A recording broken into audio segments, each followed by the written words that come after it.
Bayan, magandang tanghali po. Opo, ang Kuya Ed.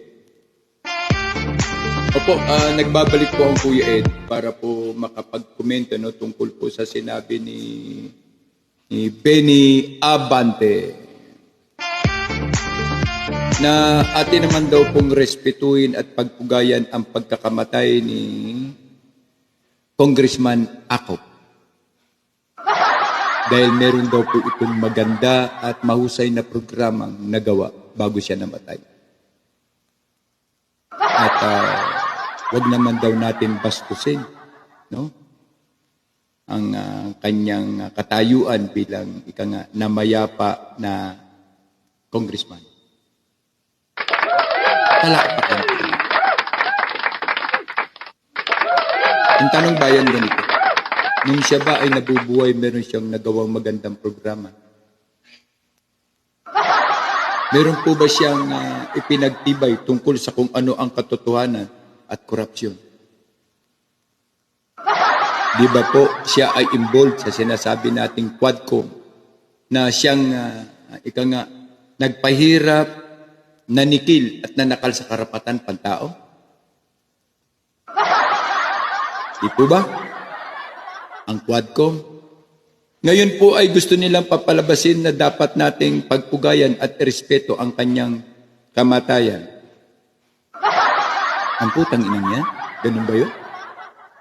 Nasaan na ang 3.2 billion na insertion mo? Hindi mo ba nakayanan yung laki ng pera? Kaya ka namatay? Sa totoo lang, Benny Abante, ang taong bayan ay naguhulat, nag-aantay na ikaw ang sunduin ng gaba at ikaw ang mamatay. Sa totoo lang, magpipiesta, Abante. Kahit nakalipas na ang Pasko, sa pagdiriwang, kung ikaw ang susunduin ng gaba, magpipiesta po kami. Dahil po sa inyong mga katarantaduhan, hindi ka na nga nanalo, kasama ka na nga sa pandaraya ng Comelec. At ikaw pa ang top. Pagkano? 1.256 billion? Palakpakan.